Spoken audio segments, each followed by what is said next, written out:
Hello and welcome back to my YouTube channel. My name is Jaybebold.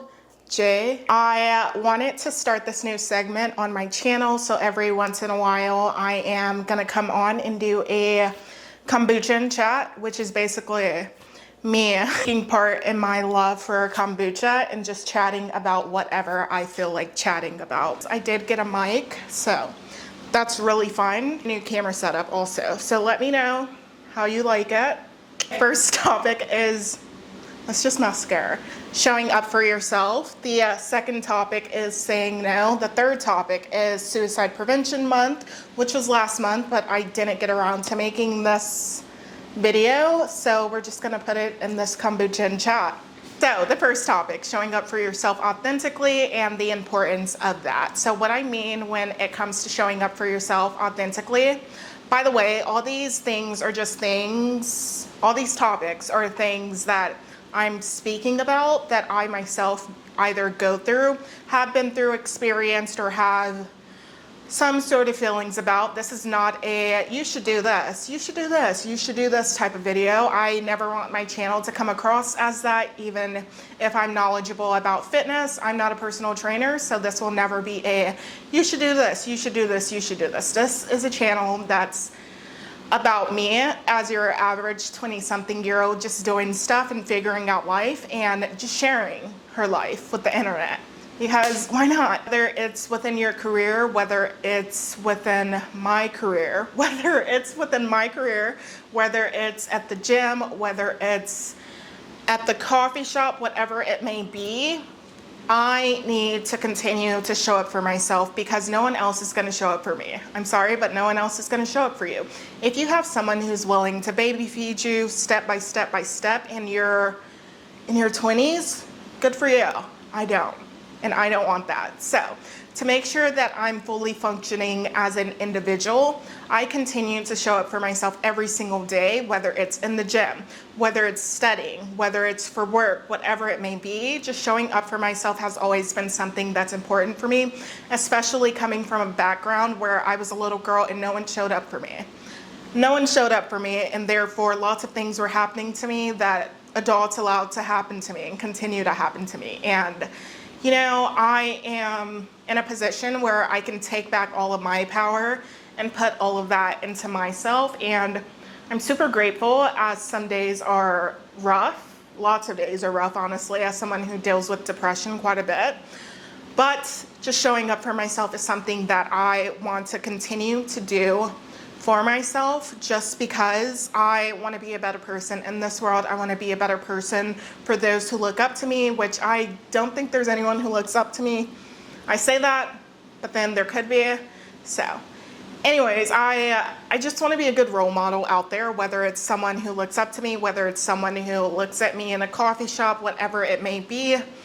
I want to be that person who shows up for herself. Therefore, when other people look at me and they take in my image and they take in how I carry myself and how I speak for myself and all the different things that I aim for, not saying that I do that for validation whatsoever, just saying I do it for me, and I know it's inspiring for other people, or it can be inspiring for other people, especially for those who came from backgrounds like myself.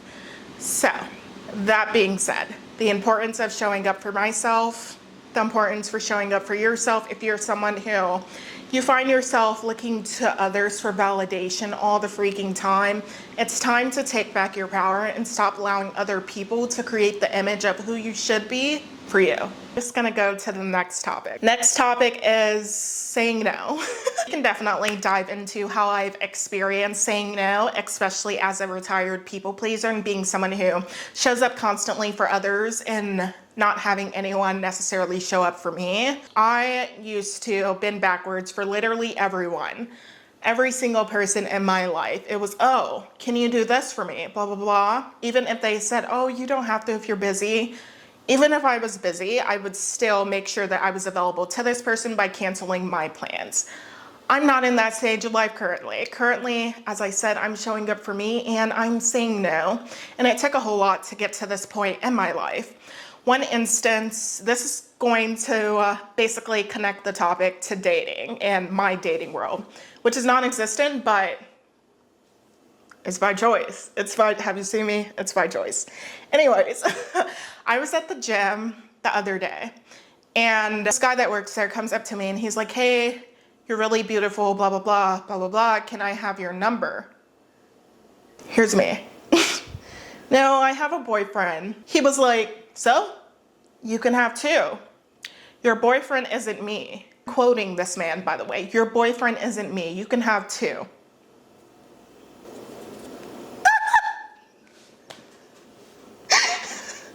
That's insane. I was just like, no, I'm loyal.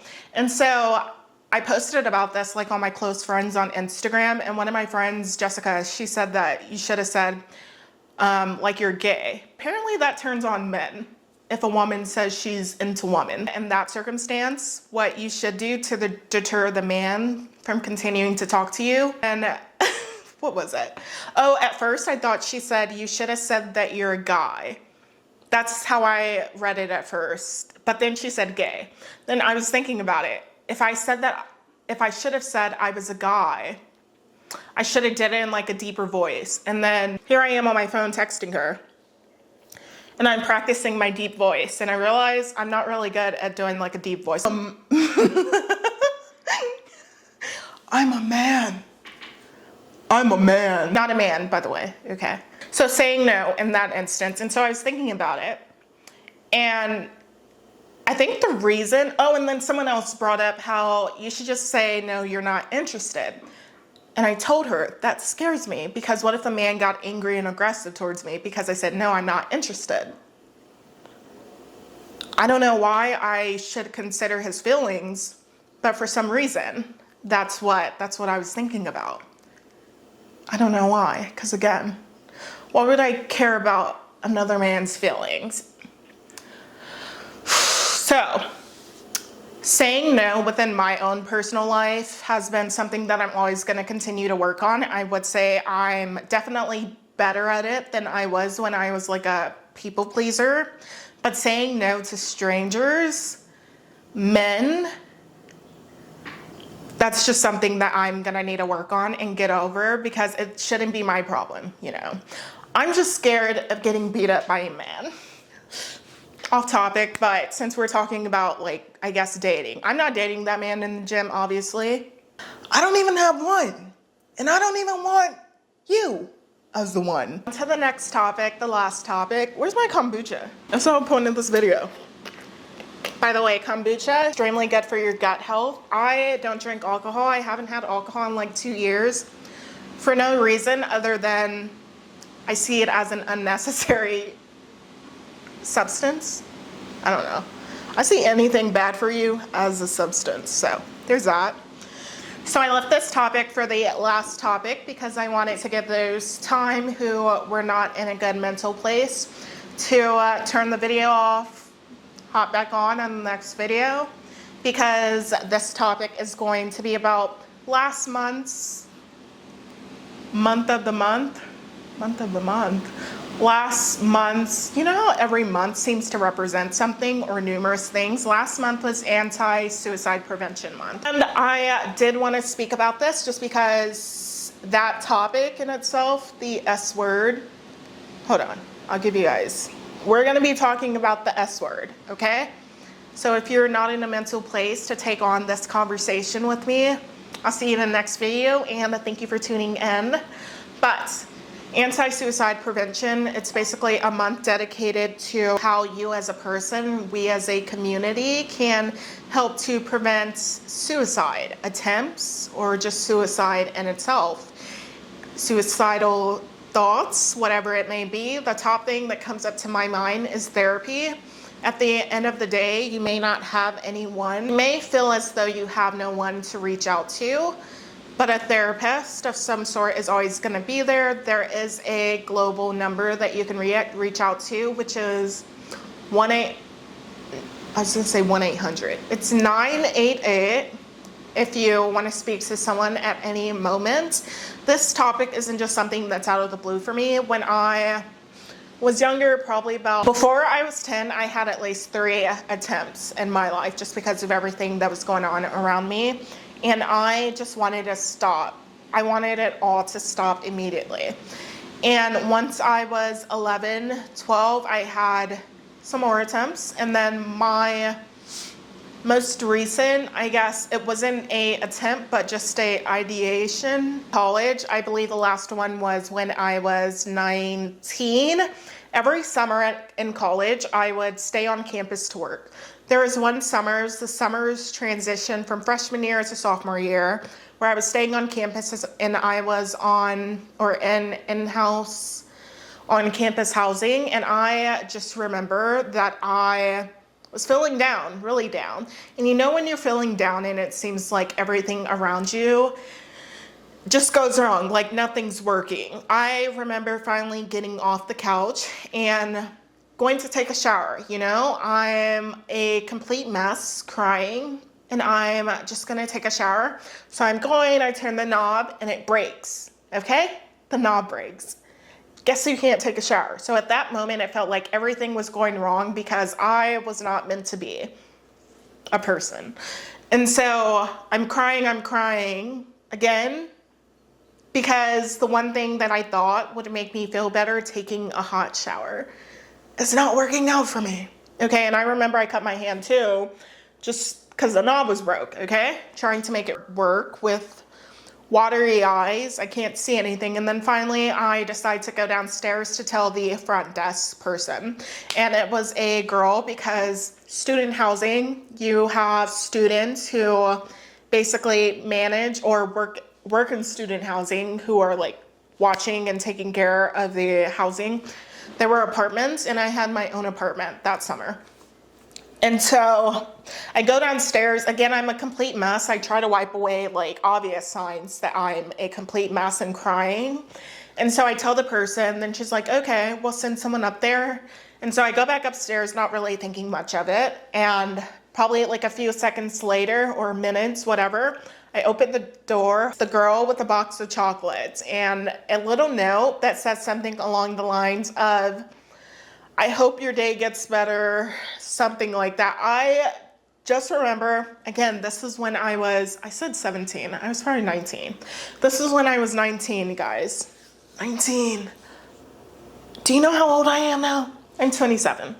And so this story is just something that I will always hold closely to my heart, because even if you think that people out there do not care about you, that no one is there for you, there are complete strangers out there, you know, who show concern towards you and who are compassionate. And I just always think about that moment when there was no one around me. I felt like no one cared. There was no one calling my phone. Think about how there's just strangers in this world who are put in the right places at the right time to have an impact on you in your life. And that should make you feel just warm, you know, even if you feel like you have no family, no friends, no mentors, whatever it may be that you can call. There's strangers out there who care about you. There's strangers out there who will listen to you. And again, that 988 number is a number you can reach out to when you feel that you're at a point where you just need someone to talk to, okay? And keep in mind that those who have committed suicide, or those who are thinking about it, remember that you are not alone, and there's always someone out there that's willing to listen to you, whether it's you want to shoot them a text because you don't want to talk, or you just want to vocally talk to someone per se. There's always going to be someone out there. And there's a lot of talk about like how those who commit, like of course they possibly left a line of people who care about them, who maybe feel hurt and maybe just don't understand. And I don't think it's nothing necessarily for them to try to understand, but I do think there's a message of this person was at a point in time at that exact moment where they decided that there was nothing that anyone could do for them, and their immediate environment wasn't working out for them, you know, and they truly believe that they were better to no longer be here. Yeah, we can all sit back and blame ourselves, and we can all think of like what we could have done to be there for that person, what we could have done to show up for that person, what we could have done in general. But life is freaking tough, okay? Life is tough. And my condolences go out to anyone that has experienced that in their life, anyone that's experienced any suicidal ideations, because it's not easy for sure. And yeah, I'm no stranger to any of those things whatsoever. And so to wrap up that topic, you're not alone, and there's people out there, complete strangers, who care about you, who are willing to show you compassion and just listen to you. Yeah, that is the end of this segment, Kombucha Chat with Jay. I can't remember if I said the name at the very beginning, but we're gonna call this Kombucha Chat sessions, where I just talk about whatever is on my mind and whatever I want to discuss. Of course, like this video if you enjoyed watching it, comment if you have any comments, and subscribe to my channel. But I will see you guys in the next video, and as always, thank you for watching.